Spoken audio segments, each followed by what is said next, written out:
Hello friends, जैसा कि आप सब जानते हैं, इंडिया में सेकेंड कोरोना वेव के दौरान ब्लैक फंगस बहुत तेज़ी से फैल रही थी। ब्लैक फंगस जो पेशेंट्स कोविड से रिकवर हो चुके थे और जो पेशेंट्स एडमिट थे, हॉस्पिटलाइज थे, दोनों पेशेंट्स में ब्लैक फंगस के सिम्टम्स देखे गए थे। तो ब्लैक फंगस अब खुद एक महामारी का रूप ले चुकी है और इसके ट्रीटमेंट में इस समय लीच ट्रीटमेंट का इस्तेमाल किया जा रहा है।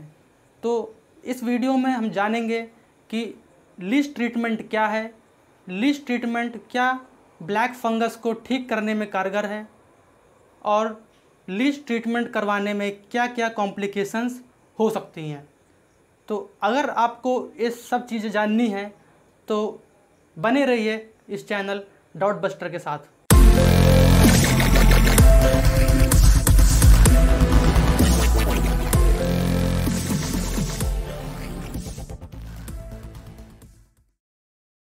ब्लैक फंगस के सिम्टम्स उन पेशेंट्स में अधिक देखे जा रहे हैं जो पेशेंट्स कोरोना के साथ साथ में HIV, डायबिटीज़ मेलाइटस या अन्य गंभीर बीमारियों से ग्रसित हैं और इसके बहुत सारे डिफरेंट टाइप के सिम्टम्स दिखाई देते हैं, जैसे कि आँखों में सूजन, आँखों में लालपन होना, आँखों में दर्द होना, ब्लड विज़न होना, साफ दिखाई ना देना या एकदम से दिखाई ना देना।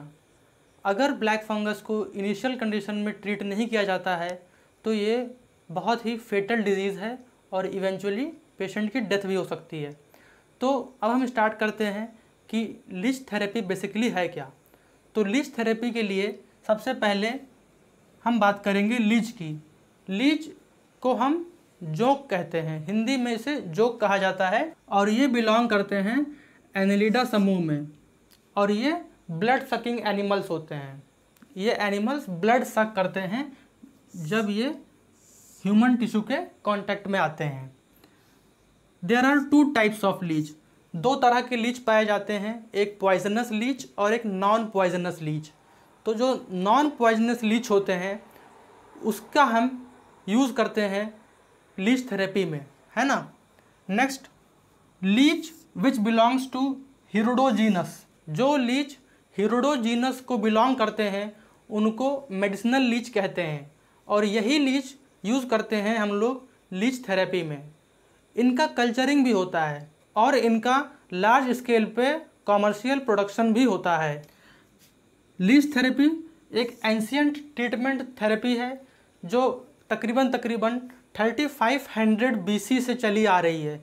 ये पहले ग्रीस और मेसोपोटामिया में काफ़ी फेमस थी, फिर धीरे धीरे ये इंडिया चल के आई। इंडिया में सुश्रुत ने इसको प्रैक्टिस किया और इसका वर्णन चरक संहिता में भी मिलता है और आज के मॉडर्न साइंस में, मॉडर्न मेडिकल फील्ड में भी इसका बहुत ज़्यादा उपयोग है। तो इस लीच थेरेपी को सन 2004 में food and drug administration FDA USA ने इसको अप्रूव किया था एज अ मेडिकल डिवाइस, है ना। In 2004 FDA approved MLT, that is medicinal leech therapy, as a medical device. Next, leech therapy, it is a blood purification process. जब Leach को host के tissue पे इंट्रोड्यूस किया जाता है तो लीच वहाँ पे ब्लड को सक करता है। मीन्स अगर हम कोई ट्रीटमेंट दे रहे हैं किसी डिजीज़, किसी इन्फेक्टेड टिश्यू पे, तो वहाँ से वो ब्लड सक करेगा, इम्प्योर ब्लड को वो सक करेगा और उस इम्प्योर ब्लड को सक करके वो बॉडी से टॉक्सिक्स को बाहर निकालेगा। इसमें मेडिसिनल लीच का यूज़ किया जाता है ना।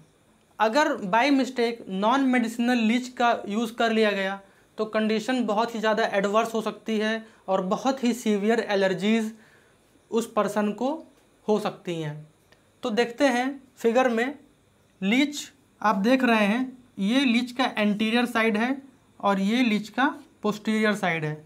एंटीरियर साइड्स में माउथ प्रेजेंट होता है और लीच के माउथ से large amount of saliva secrete होता है और उस सलाइवा में large number of bioactive substances present होते हैं उनमें से कुछ मेन बायोएक्टिव सब्सटेंसेस हैं जैसे कि हिरुडिन, हाइलोरुनिडेज एज एंड डी स्टेबिलेज। ये कुछ एंजाइम्स हैं, ये कुछ सैलिवरी सिक्रीशंस हैं जो लीच के माउथ से सिक्रीट होते हैं जब वो ब्लड को सक करता है फ्रॉम द होस्ट टिश्यूज़, जिसमें से जो ये हिरुडिन होता है ये एक नेचुरल एंटीकोएगुलेंट है। एंटीकोएगुलेंट मतलब कि ये ब्लड क्लॉट को प्रिवेंट करेगा। तो होता क्या है कि हिरुडिन थ्रोम्बिन प्रोटीन को इनहिबिट कर देता है and thrombin protein is responsible for blood clotting mechanism. और जब थ्रोम्बिन प्रोटीन इनहिबिट हो गया तो नो प्लेटलेट एडहेशन, कोई प्लेटलेट एडहेयर नहीं करेंगे इंजरी साइट पे, तो ब्लड क्लॉटिंग हो नहीं पाएगी। उससे क्या होगा कि ब्लड फ्लो इंक्रीज हो जाएगा। इसीलिए जब भी कभी किसी पर्सन को लीच बाइट करती है तो वहाँ से ब्लड निकलता रहता है, वहाँ पे क्लॉटिंग नहीं हो पाती, तो ब्लड फ्लो रेगुलरली वहाँ पे मेंटेन रहती है। तो ये प्रॉब्लम होती है लीच के ट्रीटमेंट में कि उस पर्सन में ब्लड फ्लो इंक्रीज हो जाता है। हालांकि इस मेडिकल लीच थेरेपी का इस्तेमाल रिकंस्ट्रक्टिव सर्जरीज़ करने में किया जाता है।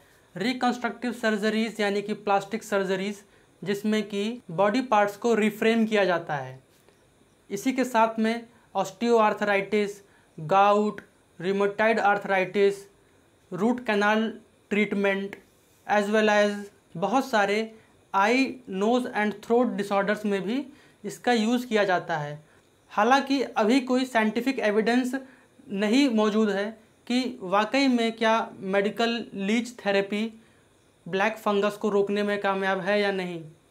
बट अगर फिर भी आप किसी ब्लैक फंगस पर्सन को लीच थेरेपी देना चाहते हैं तो कुछ कॉन्ट्रडिक्शंस हैं लीच थेरेपी को लेकर के। तो आइए देखते हैं। तो हम लीच थेरेपी के कॉन्ट्राइंडिकेशन की बात करने से पहले हम बात करेंगे कि इसके साइड इफ़ेक्ट्स क्या हो सकते हैं। तो लीच थेरेपी के साइड इफ़ेक्ट्स हैं इरिथमा मतलब कि ब्लड कैपिलरीज में इन्फ्लामेशन, आर्टरीज या वेन्स में इन्फ्लामेशन होगा और उससे स्किन पे रेडनेस आ सकती है। Edema, accumulation of fluid in the tissues में फ्लूइड का एक्यूमुलेशन हो सकता है। Black scar at biting point, जहाँ पे लीच बाइट करेगा टिश्यू के जिस पोर्शन में, उस बाइटिंग पॉइंट के चारों तरफ में एक ब्लैक कलर का मार्क बन सकता है। As well as type 4 hypersensitivity. Type 4 hypersensitivity is a delayed type hypersensitivity. Next अब बात करेंगे कॉन्ट्रा इंडिकेशंस की। किन पर्सन्स को लीच थेरेपी एडमिनिस्टर नहीं करना है। तो सबसे पहले जो पर्सन एनीमिया से पीड़ित हैं उनको लीच थेरेपी नहीं दे सकते। जिन पर्सन्स को हीमोफीलिया है मतलब उनका ब्लड प्रॉपरली क्लॉट नहीं होता, ऐसे पेशेंट्स को लीच थेरेपी नहीं देना है। ल्यूकीमिया, जिन पेशेंट्स को ल्यूकीमिया है मीन्स जिनको ब्लड कैंसर है, उनको लीच थेरेपी एडमिनिस्टर नहीं कर सकते।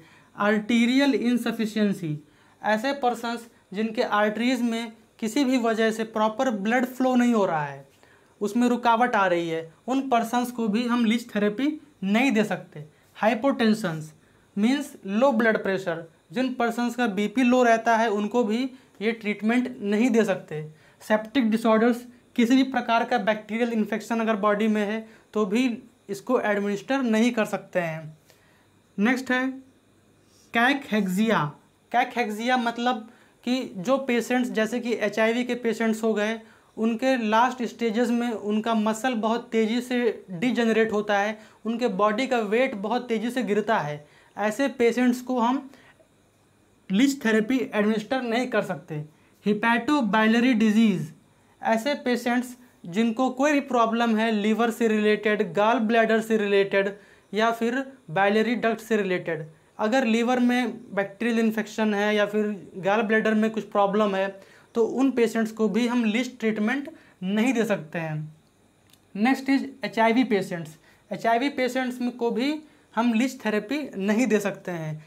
अगर कोई पर्सन एंटी कोआगुलेंट मेडिसिन पे है, अगर कोई पर्सन एंटी कोआगुलेंट मेडिसिन ले रहा है तो हम उस पर्सन को भी लीस्ट ट्रीटमेंट नहीं दे सकते हैं।